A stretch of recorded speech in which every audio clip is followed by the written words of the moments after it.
വയ്യ, ഇനി ഊതാൻ വയ്യ. അയാളുടെ കണ്ണിൽ ഇരുട്ട് കയറി. കയ്യിലെ സഞ്ചിക്ക് കനമില്ലെങ്കിലും പുല്ലാങ്കുഴൽ ഒന്നുപോലും വിറ്റുപോകാത്തതിന്റെ ഭാരം മനസ്സിൽ വളരെ ഉണ്ടായിരുന്നു. ഒരു കാലിച്ചായ വാങ്ങി കുടിക്കാൻ പോലും കയ്യിൽ കാശില്ല. രാവിലെ മുതൽ ഊതി തുടങ്ങിയതാണ്. പുല്ലാങ്കുഴൽ വിൽക്കാൻ വേണ്ടിയാണെങ്കിലും വളരെ ആസ്വദിച്ചു തന്നെയാണ് അയാൾ ഓരോ പാട്ടും വായിച്ചിരുന്നത്. കുഴലൂത്ത് കേട്ട് നിന്നതല്ലാതെ ഒരെണ്ണം പോലും ആരും വാങ്ങിയില്ല.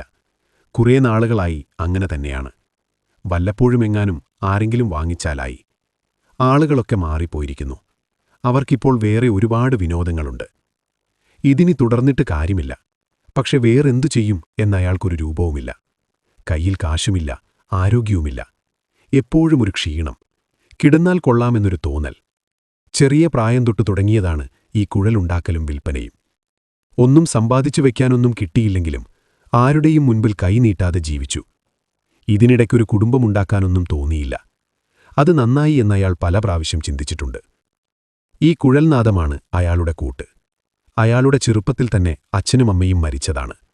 അച്ഛനമ്മമാർ മരിച്ചപ്പോൾ തനിയെ ചിലവുണ്ടാക്കേണ്ടി വന്നു.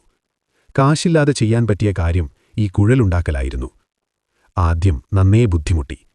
കാട്ടിൽ നിന്ന് ഈറ്റ വെട്ടി വീട്ടിലെത്തിക്കണം, അത് പുല്ലാങ്കുഴലാക്കണം, പിന്നെ അതിൽ പാട്ടുവായിക്കണം.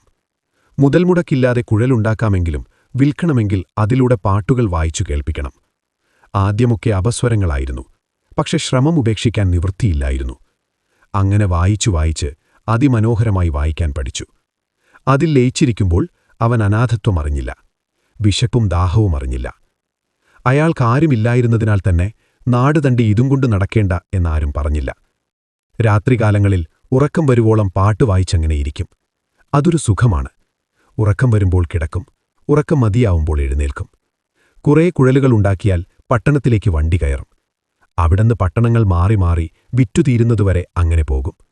നോക്കിയിരിക്കാൻ ആരുമില്ലാത്തതുകൊണ്ട് പെട്ടെന്ന് തിരികെ നാട്ടിലെത്തിയിട്ട് കാര്യവുമില്ലായിരുന്നു. അയാൾക്കൊരടി മുൻപോട്ട് നീങ്ങാൻ വയ്യാതായി. അയാൾ ആ മരത്തണലിലിരുന്നു. ഉറങ്ങിപ്പോയതറിഞ്ഞില്ല. എത്ര നേരം ഉറങ്ങിയെന്നറിയില്ല. എഴുന്നേറ്റിരുന്നു. ഒരു ബീഡി വലിക്കണമെന്ന് തോന്നി. പക്ഷെ ഒന്നുപോലും ഇനി ബാക്കിയില്ല. അയാൾ സഞ്ചിയിൽ നിന്ന് കുഴലുകൾ പുറത്തേക്ക് കുടഞ്ഞിട്ടു. തീപ്പെട്ടിയെടുത്ത് ആകെ ബാക്കിയുണ്ടായിരുന്ന 2 കൊള്ളികളിലൊരെണ്ണമെടുത്തു. സംഗീതത്തിന്റെ അലകൾ പോലെ ജ്വാലയായി തന്റെ പ്രിയപ്പെട്ട് പുല്ലാങ്കുഴലുകൾ കത്തിയെരിഞ്ഞു തീരുന്നത് അയാൾ നോക്കിയിരുന്നു. തന്റെ പ്രാണൻ കത്തിയമരുന്നതുപോലെ അയാൾക്ക് തോന്നി. ഈ കത്തിയമരുന്നത് ഇത്രകാലം ജീവിച്ച തന്റെ ലോകമാണ്, തന്റെ ജീവിതമാണ്. തോളിൽ കിടന്ന തോർത്തെടുത്ത് അയാൾ മുന്നിൽ വിരിച്ചിട്ടു.